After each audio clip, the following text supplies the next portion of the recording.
Hey everyone, how's it going? Today I got some more Ancient Warriors replays for you, but I'm gonna do things a little differently today, from my last video. In my last video I just recorded a bunch of gameplay and slapped a bunch of funny GIFs on it, and then I was like, yeah, that's good to go, but I realized that's not the kind of low effort content I want to go for, especially since I'm actually not very good at it, I'm not the best at editing, so most of these were just GIFs, there wasn't even any sound effects. So yeah, I'm not gonna be, one other of those Master Dude channels that just posts a bunch of replays, which is like fucking funny sound effects, like 50 Vine Boom sound effects. Like I'm gonna instead try to, go a little bit more in depth, try to explain what I'm going for, explain my plays, explain, why I'm playing the way that I do, and hopefully teach you something. So with that in mind, today I'm going to make a video about going first. So I have some replays that I'd like to show you. So we're going to go right away into this first replay right here.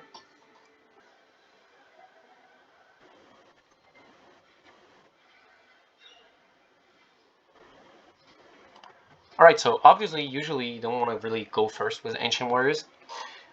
It's a mostly blind second oriented deck, even though they do have some going first card. They're mostly like not as good as their going second strategy, right?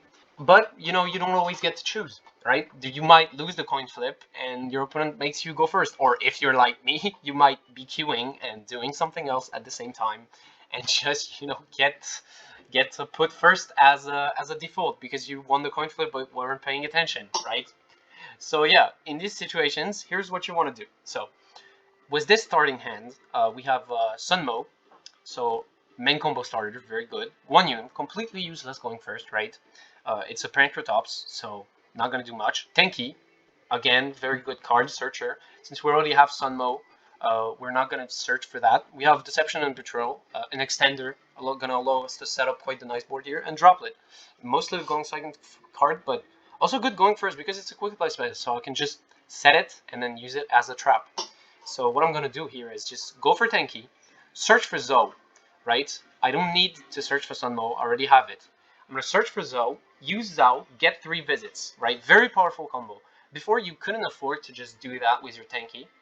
You couldn't afford to just go get 3 visits because then you're out of summons. But now that you have Deception and Betrayal, right, with the new support, you can do this. And that allows you to do so much more than before.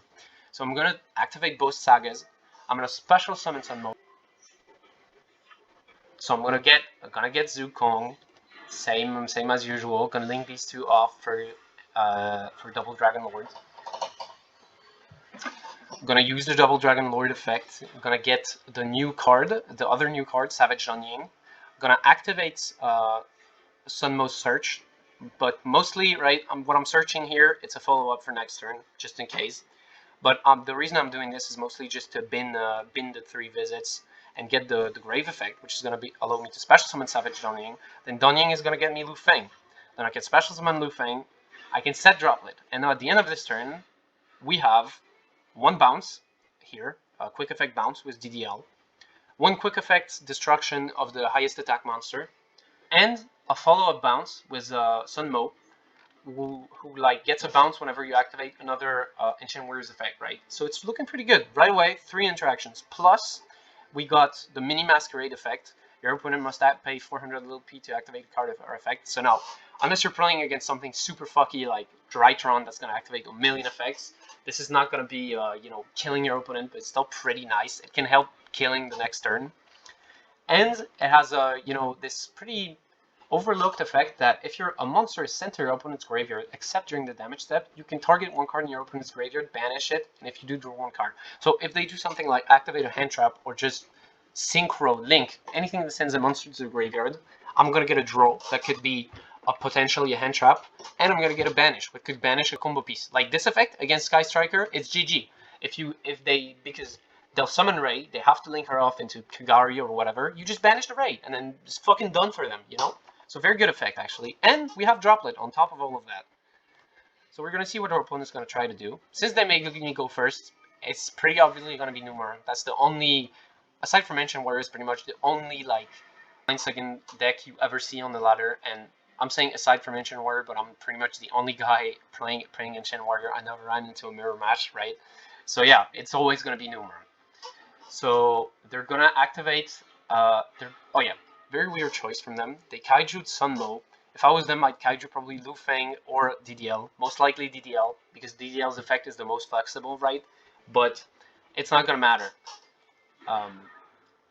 So they're gonna try to activate Numeron Wall, but we have the DDL, and the bounce is a face-up card. It's not limited to monster, and as I'm sure you know, when you're trying to resolve the effect of either a field spell or a continuous spell or trap card, you need this to stay on the field until the point of resolution. So if I just bounce it, like I did right there, it's not going to resolve.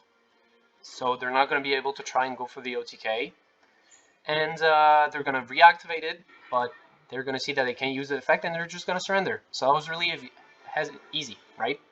Nice and easy.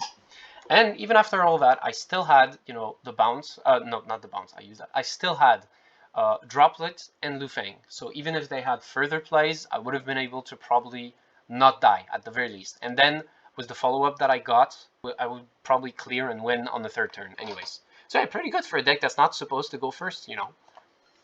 Now, another replay, you're gonna. The thing is that in that replay, I had a pretty damn good hand, you know. You're not always gonna be having a good hand. So what do you want? So I'm gonna show you another replay now where I also went first.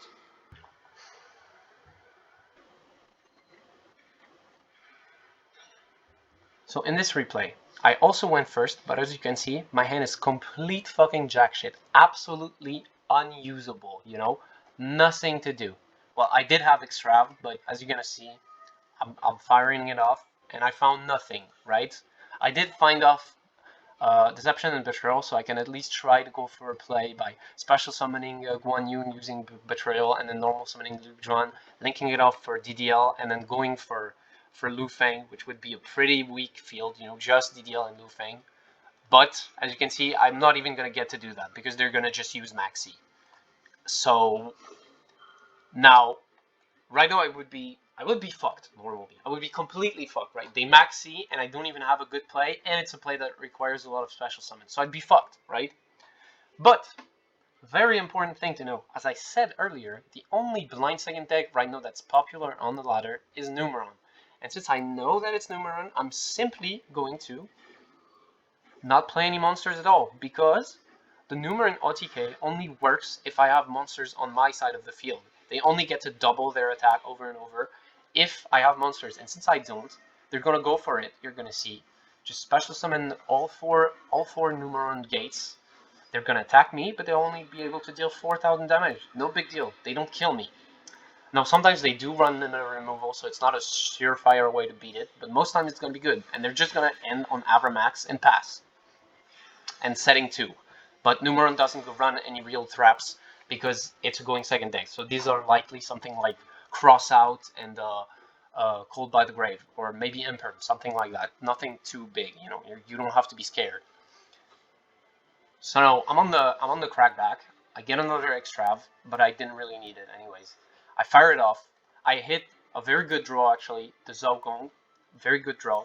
So I'm just gonna summon Guan Yun as a safety measure, you know, to prevent targeting effects in case one of these is Imperm, right? Know that I summoned my guy, my Zugong, who I actually want to get his effect off. If they try to Imperm now, they'll have to Imperm Guan Yun, because your opponent can target other Ancient Warrior monsters you control with card effects, right? So it's done, you know. At this point, they did have droplets, so they did negate me anyways, right? But it's too little too late. I have like other cards. I can do other plays. I didn't need this, right? I'm just gonna normal summon Lujan, right away just droplet the Avramax because I don't want to have to deal with his effect. Special summon DDL. I'm gonna get the Lu Feng, special summon the Lu Feng, and special summon the Zhang that I open with, and this is like game on board very easily. Now I will take the extra step to bounce the Avramax, which, you know, kind of dumb that I didn't fucking that I negated it at first, but it doesn't really matter because if it's sent to the graveyard, they get to shuffle one card back, so they could actually make me miss lethal here if I allowed them to get that.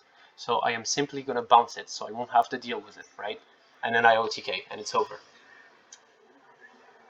And, you know, just as easy as that. Again, so this time, another going first game, but I didn't even have a good hand. I had no play, and I still won. You know, so very important thing when you're going first when you're made to go first by your opponent, like when you're playing a blind second deck and your opponent makes you go first, you can be sure that it's going to be NUMERON, so you can play accordingly, right? And even if it's not NUMERON, a lot of these decks, a lot of these go second decks, they perform better if you put monsters on the field. Even for me, which is playing Ancient Warriors, right? I have Utopia Double, I have Guan Yun, both cards that are useless versus an opponent that has an open board. And, you know, not playing any monsters, it might actually help them not get OTK sometimes, you know? So yeah, if you're made to go first, sometimes the best, if you don't have a convincing play, the best play is to not play at all, because it might actually mess up your opponent. Alright, that's going to be all for this video. It was only 2 replays, but since I was going pretty in-depth with the explanation, it's already been 12 minutes that I've been doing this, you know, I figured it was enough. So hopefully I'll see you again soon. I want to thank everyone who watched, well, this video and the last video. You know, 400 views might not seem a lot in today's YouTube, right? With a million views everywhere. But, you know, for me, it actually really warmed my heart that so many people watch my video. I want to thank all of you. And if you like that and my previous video, right, you can go ahead and like and subscribe. You know, it would really help the channel grow, but, you know, it's up to you. Anyways, see you next time and have a great day. Bye.